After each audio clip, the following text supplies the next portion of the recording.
parents unis, qu'il en soit ainsi. Un jardin de paix pour ta famille, qu'il en soit ainsi. Et nous voilà tous ensemble, prêts à faire ta... Bonjour mesdames et messieurs, bienvenue dans ce nouveau numéro de votre magazine Cercle éducationnel et info universitaire. Dans nos habitudes, nous parlons de l'éducation, de la formation, le développement, mais aussi du civisme patriotique. Nous sommes aussi à l'université de Kinshasa pour parler de 2 thèses doctorales, l'une soutenue par l'ancien chef des travaux Aimé Zangisi et l'autre soutenue par l'ancien chef des travaux Christian Tchamala, tous de la faculté de droit de l'université de Kinshasa. Nous commençons par la thèse de Aimé Zangisi Mopele du département de droit privé et judiciaire de la faculté de droit de l'université de Kinshasa. L'intitulé de sa thèse « Contribution à la mise en œuvre du délai raisonnable en procédure civile congolaise ». Tout d'abord, un extrait de l'exposé de cette thèse. Suivez. Comme l'ont déjà annoncé les différentes autorités académiques, le sujet à vous soumettre à ces jours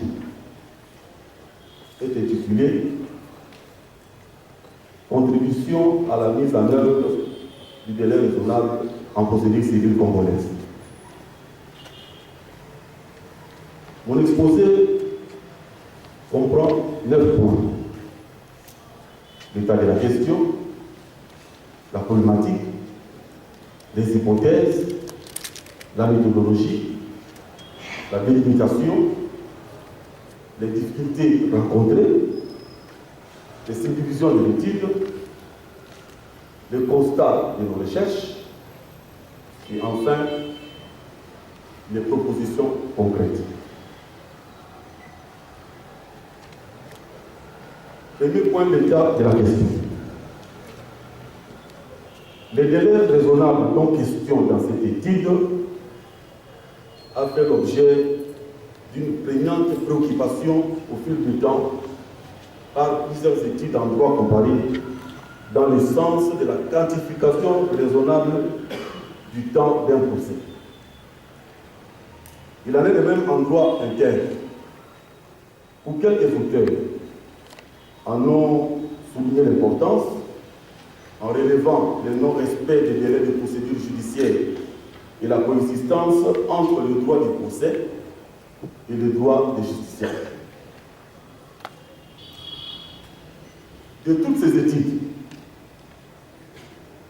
se dégage une préoccupation commune et pressante, celle de voir les États modernes disposer des mécanismes nécessaires pour assurer l'effectivité du droit au délai raisonnable et partant du droit à un procès équitable. Ce qui n'est pas d'avance acquis dans la pratique en droit congolais, même en droit européen, où la notion paraît être très avancée dans sa conceptualisation, tant qu'aucune réflexion ne sera entreprise sur les mécanismes concrets. Je vous propose de suivre un moment d'échange par les membres du jury et les récipiendaires. Suivez. Merci la faculté de droit de nous avoir invités à partager ce travail. Et nous honorons aussi aux membres du comité d'encadrement de cette thèse. Nous voyons le travail d'aujourd'hui, il est différent par rapport au travail qu'on a reçu en soutenance privée. Merci pour votre question très pertinente. Quel est votre délai raisonnable en considération du fait que la Constitution a prévu et la loi a mis en œuvre, notamment avec la loi en rapport avec la prise à partie et aussi avec la loi en rapport ou l'ordonnance loi en rapport avec les remises, non les remises réglementaires. Comme nous l'avons relevé, nous avons d'une part la question du délai raisonnable et d'autre part la question des délais de procédure. Le temps fort de ces tests était la proclamation des résultats par le président du jury. Des résultats. Les jurys chargés de procéder à l'organisation de l'épreuve des thèses de doctorat en droit a examiné la thèse présentée par le candidat M. Zangisi Mopele en vue de l'obtention du grade de docteur en droit. Après délibération à huis clos, le jury a pris la décision suivante. M. Zangisi Mopele a réussi avec la mention la plus grande distinction.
Elle est originale parce qu'elle est réfléchie, elle a été consacrée à une question non encore élucidée en droit judiciaire congolais, le délai raisonnable. Les affaires dans nos cours et tribunaux, surtout en matière civile, durent trop longtemps.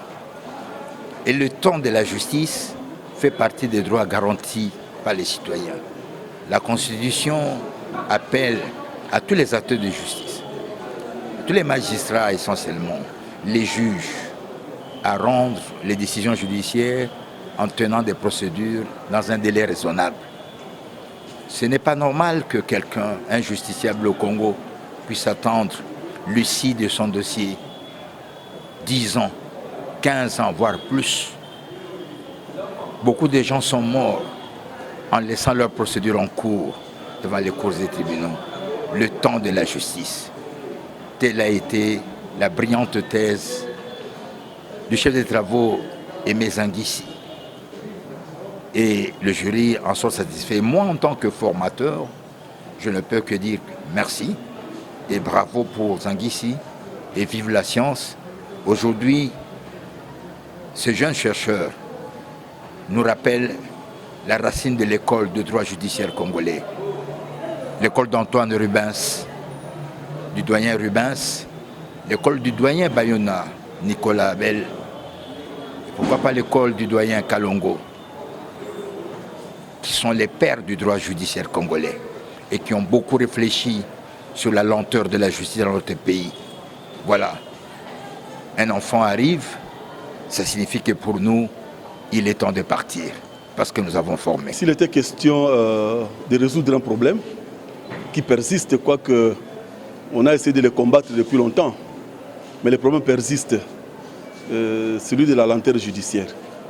Alors, il fallait cerner les obstacles ou les pesanteurs, n'est-ce pas, rebelles à l'effectivité, n'est-ce pas, du délai raisonnable. Car le délai vient pour corriger la lenteur judiciaire. Alors maintenant, quels sont les facteurs? Et nous avons relevé, comme vous l'avez constaté dans la salle. Il y a d'abord, il y a une adéquation des textes en vigueur, ou l'anachronisme des textes en vigueur.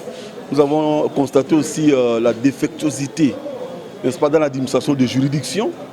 Il faut un peu plus d'efficacité. Et nous avons aussi relevé la flexibilité, donc le rallongement des procédures par les acteurs judiciaires. Et enfin, nous avons relevé le désintéressement des justiciables eux-mêmes, mais aussi la léthargie des organes chargés de la discipline et de la carrière des magistrats. Bon, à ces écueils-là, nous avons soutenu quelques propositions, nous avons émis quelques propositions, et nous avons pensé d'abord qu'il faille réaménager quelques dispositions de droit en rapport avec les délais de procédure. Il faut qu'on retouche, que ces délais soient assortis des sanctions un peu plus efficaces. Donc il ne faut pas se limiter à la nullité des actes de procédure, il faut aller au-delà à la mise en cause de la responsabilité des acteurs judiciaires appelés à poser ces actes-là. Nous avons également pensé à mettre en place de nouvelles structures devant servir de garde-fous, notamment prévoir un recours effectif en cas de dépassement des délais raisonnables. Donc en cas de lenteur excessive judiciaire, on peut mettre en place certains mécanismes, notamment les recours effectifs, pour sanctionner ce genre de comportement. On peut mettre en place le juge de mise en état, nous l'avons proposé. Nous avons aussi proposé la procédure à jour fixe, c'est-à-dire quoi? Je saisis le tribunal les mêmes jours on appelle la procédure et puis on plaide. Que le juge a un délai, juste un bref délai pour rendre sa décision. La procédure à jour fixe. Nous avons aussi proposé, ce qui est important, c'est quoi? Que le justiciable lui-même soit au centre de la justice. C'est-à-dire, dans l'organisation du Conseil supérieur de la magistrature, qu'il y ait aussi des représentants des justiciables. Comme actuellement, celui qui dirige le Conseil supérieur, c'est un membre de la société civile. Ça, vous le savez, c'est un avocat. Il n'est pas magistrat. C'est ça ma proposition. Mais sauf que moi, je vais un peu au-delà. Je veux que les chefs de l'État reprennent la tête du Conseil supérieur de la magistrature. Je veux que les bâtonniers nationaux soient aussi dans les bureaux. Et que 4 membres, les 4 personnalités de la société civile aussi soient là-bas, dans la gestion de la carrière et de la discipline des magistrats. Comme ça, eux-mêmes vont servir de garde-fous. En passant, je vais vous dire ceci, la justice est rendue au nom du peuple. Donc au nom des justiciables, exécutée au nom du chef de l'État. Comment écarter et le peuple et le chef de l'État dans la gestion des magistrats? Quand la justice est rendue au nom du peuple et les décisions exécutées au nom du président de la République, c'est que les deux doivent concourir dans la gestion de la discipline et de la carrière des magistrats. Voilà un peu ce que nous avons proposé pour essayer un peu de mettre en œuvre de façon effective les droits au délai raisonnable d'un procès. Car il est dit à l'article 19, alinéa 2e, toute personne a droit à ce que sa cause soit entendue dans un délai raisonnable par un juge compétent. En fait, vous savez, la question était très fondamentale. Le jury voudrait savoir de moi, est-ce qu'il n'y a pas un délai fixe, là, dit délai raisonnable. J'ai dit au jury, d'abord le mot raisonnable est attaché au droit. C'est un mot qui relève de la philosophie du droit. Ce n'est pas une notion de droit pur. Donc le raisonnable, c'est ce qui est appréciable, suivant les circonstances, les lieux et le temps. Donc on ne peut pas parler d'un délai fixe, mais on peut juste proposer un référentiel au premier degré, second degré en cassation, auquel le juge peut se référer pour dire que ici, je suis déjà à la limite du raisonnable. Je commence à tomber dans les déraisonnables. Donc il n'y a pas de façon fixe. Pourquoi? À cause des circonstances variées, des incidents variés qui peuvent émailler un procès. Des dilatoires, des appels, des réquisations, des déports peuvent émailler un procès. Et là, à côté de ces circonstances-là, on ne peut pas proposer un délai formel. Un délai, disons, bien tracé, non. Mais on peut plutôt proposer une pluralité de délais raisonnables, c'est-à-dire suivant les circonstances. Mbote professeur. Mbote maman journaliste. Le Bozaraki chef des travaux, le Lozali docteur à thèse avec la mention la plus grande distinction. Est-ce que vous avez tout ces jeunes dans le côté de Lingala? Ndé loko na bipe na travail na ngai. Soki lelo muto tobengi ou akene que justice, ba bengi na lopoto justiciable. Soki ayibi mibe ko na été. Ayibi droit na été. Comment il va exercer ça? Donc to lobi que na proposition moko na tsekuna na kati, tant to ko sala guide juridique ya ba droit ya justiciable. Ezala na Lingala na Swahili, ezala pe na monoko mususu mboka biso pour va comprendre. Bon, en résumé, travail oyo etali makambu ya l'enterre. Justice za moulayi mingi. Muto kosi dossier lelo za décision tant mususu 1 mois après, 2 ans après, 15 ans après. Mais faire un peu au tal, le juge a dit dossier délibéré pour ça tant mususu 6 mois alors que mi ko pese ka mois moko. Ministère public mi ko pese 1 mois, ya ko ça tant mususu 5 mois. Alors, total bilan ils ont ça la procédure za la moulayi. Ndé to na ba proposition concrète pour procédure ezala mokuse. Procès ezala mokuse muta sepela. C'est-à-dire que nous avons poser problème. Il faut faire une solution à la mort. Tu as justice à demandeur. Il faut faire une solution à Mbangu. Oui, vous me que non, stop de te proposer. Il faut tout ça. Il faut beaucoup que les déboursent. La police, on a d'abord dans le domaine en Aming. La salle de recherche dans le domaine de droit judiciaire. Quand je suis magistrat depuis 1991. Dans un cas magistrat, on a une expérience dans la procédure. Et de trois, on a fait la recherche dans le domaine. Et puis de trois, on a fait un peu justiciable. On a fait un procès dans le procès. Donc c'est quand on est concerné. Et puis on a peuple, on a dit que justice, ils ont rendu dans le combo du peuple. Mais pourquoi le peuple tient la justice? Balobi, Mibeko. Ceux qui sont la justice, ils ont exécuté le combat chef de l'État, ils prennent de la République. Pourquoi le peuple a empêché de Congo, ils ont majorité, mais pas quota, le peuple, le président, ils sont impliqués dans ma campagne. Nous devons soutenir Angola. Ok, maintenant, l'autre thèse est soutenue par l'ancien chef des travaux, Christian Tchamala Banungana, du département des droits internationaux publics et relations internationales de la faculté de droit de l'université de Kinshasa.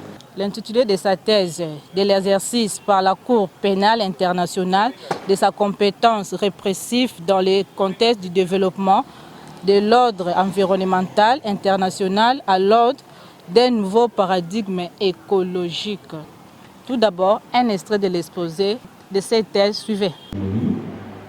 Madame et Monsieur le professeur, membres du jury, Mesdames et Messieurs de l'assistance, j'ai l'honneur de me présenter devant vous en ce jour en vue de défendre les résultats de mes recherches doctorales portant sur l'exercice par la Cour pénale internationale de sa compétence reprécise dans le contexte du développement de l'ordre environnemental international à l'aune d'un nouveau paradigme écologique. Je tiens sincèrement à vous remercier de cette opportunité que vous m'accordez en cette circonstance. Étant donné que je viens une deuxième fois devant vous après la soutenance de ma défense privée, je voudrais, avec votre permission, axer mon propos autour de préoccupations qui ont semblé nécessiter soit un éclaircissement, soit un recadrage à l'issue des observations et des remarques qui ont été faites à l'occasion de cette soutenance. Dans cet ordre d'idée, mon propos est articulé autour de 5 points. Premièrement, j'exposerai les constats qui a suscité en moi un intérêt théorique à l'origine de cette thèse. En deuxième lieu, je me mettrai en évidence le caractère problématique de l'état du droit international sur la question faisant l'objet de cette recherche. En troisième lieu, je présenterai les hypothèses qui ont servi de fil conducteur à notre curiosité scientifique. Et en quatrième lieu, je présenterai les résultats auxquels on est parvenu. Et en cinquième lieu, la méthodologie poursuivie en vue de la démonstration de nos hypothèses. Monsieur le professeur président du jury, Madame et Monsieur le professeur membre du jury, Mesdames et messieurs de l'assistance, pourquoi me suis-je attelé à évaluer la compétence précise de la CPI? Tout d'abord, et pour être précis, il importe de révéler l'adhésion de ce nouveau paradigme écologique par rapport au paradigme du départ. Ce dernier est celui incarné par le droit de la Cour pénale internationale en vigueur. Le paradigme du départ prend en compte toutes les graves atteintes écologiques qui sont néanmoins cernées à travers la définition des éléments de crimes de guerre, des éléments de crimes contre l'humanité et des éléments de crimes de génocide. Si, partant des crimes énoncés à l'article 5 du statut de Rome, certaines atteintes écologiques peuvent être couvertes, il est donc clair que le droit international pénal révèle des limites évidentes à l'égard d'autres forfaits écologiques. Je vous propose aussi de suivre un moment d'échange entre les récipiendaires et les membres du jury. Suivez. L'idée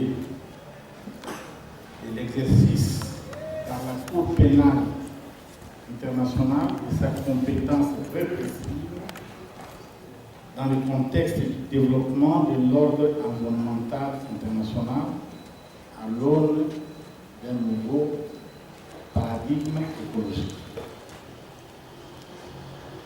J'ai eu la chance d'échanger avec les récipiendaires sur une de ces études de thèse.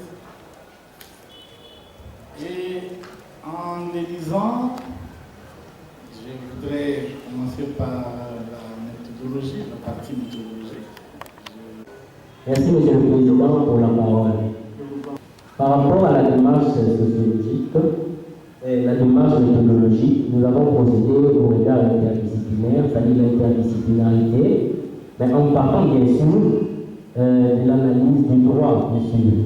Et à travers l'analyse du droit, nous avons procédé à la dogmatique juridique, c'est-à-dire questionner les différents textes du droit international, les textes conventionnels, la jurisprudence et la doctrine sur les questions, par exemple, sur la portée écologique de chaque crime contre la paix et la sécurité de l'humanité et sur même la construction de cet ordre écologique. Et parlant de l'approche sociologique, nous sommes référés à quelques cas concrets, c'est-à-dire nous sommes rentrés dans les contextes pour apprécier et voir comment ces différents textes du droit international pénal peuvent aussi être appliqués dans ces cas. Nous avons par exemple évoqué le cas de l'affaire Chevron Pétaco, nous avons évoqué le cas de l'affaire de Pro-Poukwala, nous avons évoqué l'affaire Fukushima, nous avons évoqué toutes ces catastrophes écologiques-là. C'est ça, au fait, par rapport à la démarche méthodologique. Les temps forts de cette thèse, c'était la proclamation des résultats par le président du jury. Suivez. Proclamation des résultats. Le jury chargé de procéder à l'organisation de l'épreuve des thèses de doctorat en droit a examiné la thèse présentée par le candidat, Monsieur le chef de travaux Chamala Banungana Christian, en vue de l'obtention du grade de docteur en droit. Après délibération à huis clos, le jury a pris la décision suivante. Monsieur Christian Chamala Banungana a réussi avec la mention grande distinction.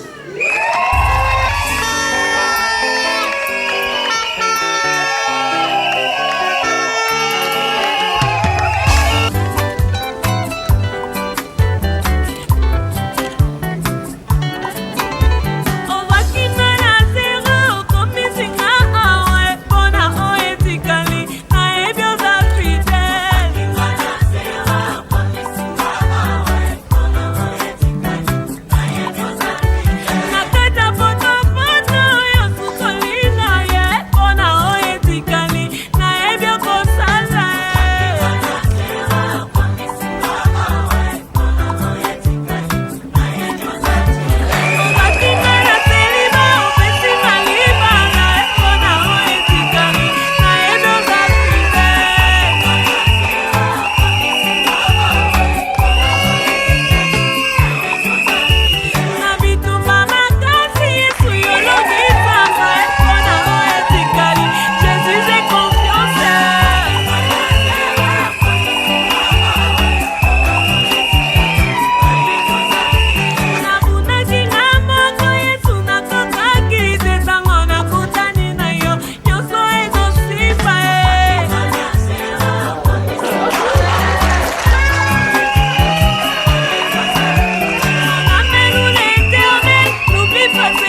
D'abord, c'est un honneur d'être toujours membre de jury d'un doctorat.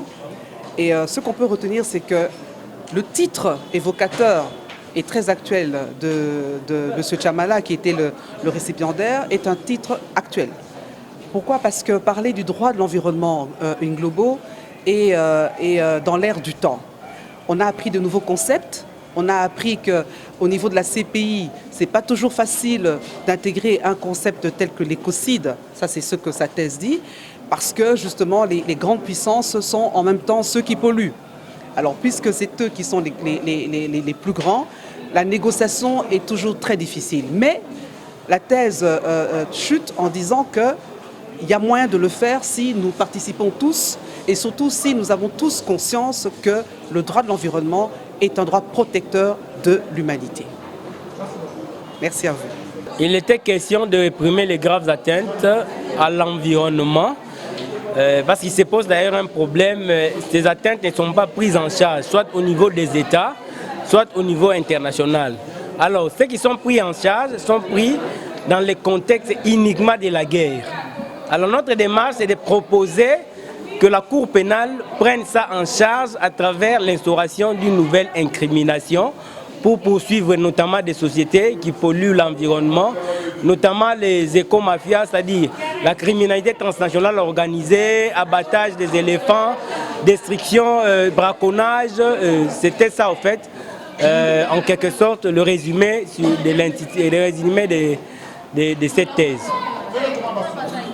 Et les recommandations, c'est que nous, ici, chez nous, ce qu'on doit commencer, c'est d'abord procéder par l'éducation citoyenne. Enseigner à la population l'importance de protéger l'environnement. C'est-à-dire que la protection de l'environnement soit considérée comme un problème particulier. Si chacun prend ça et considère ça comme son problème à lui, si chacun le fait, on arrivera à ce que l'environnement soit protégé. Mais chez nous, d'abord, les gens ne savent pas ce que c'est que protéger l'environnement. Les gens ne sont pas intéressés à ça. Rien que pour ça. Donc c'est ça au niveau national.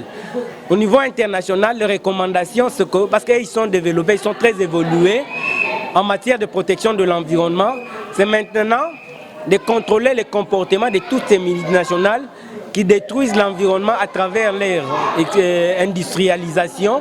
C'est-à-dire, avant d'exploiter, il faut d'abord procéder par l'étude d'impact environnemental, c'est-à-dire étudier, savoir si l'entreprise qu'on est en train de mener, exploiter par exemple le pétrole, peut avoir quelles conséquences sur l'environnement.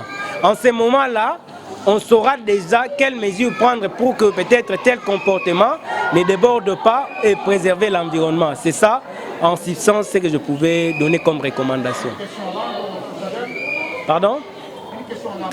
Modé professeur. Modé. De l'eau, vous allez docteur à thèse. Le vous allez chef d'état. Est-ce que vous pouvez si je n'ai ezali tozotalela ndenge nini kobatela matiti kobatela environnement na biso.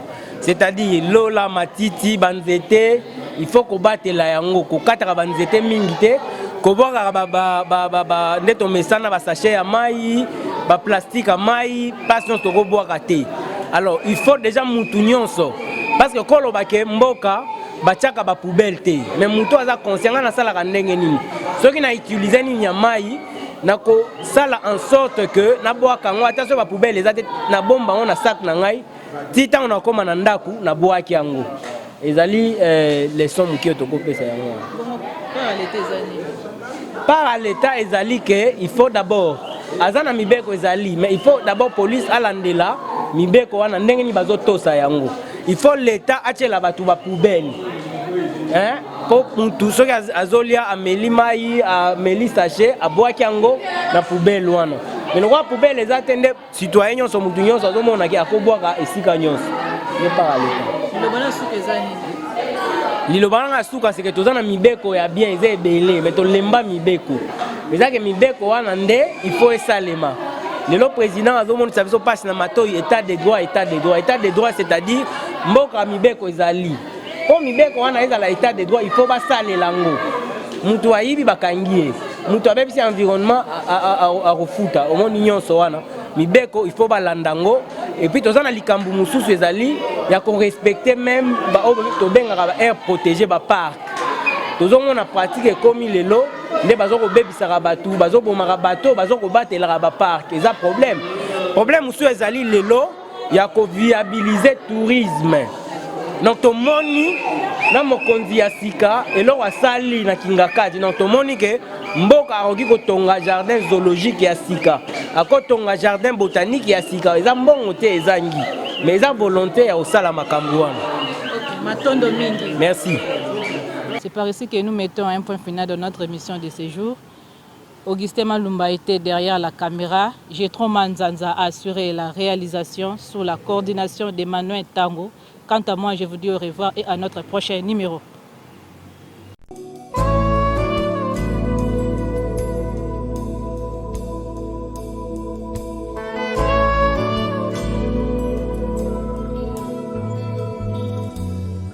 Tu as voulu des enfants unis, qu'il en soit ainsi. Un jardin de paix pour ta famille, qu'il en soit ainsi. Et nous voilà tous ensemble, prêts à faire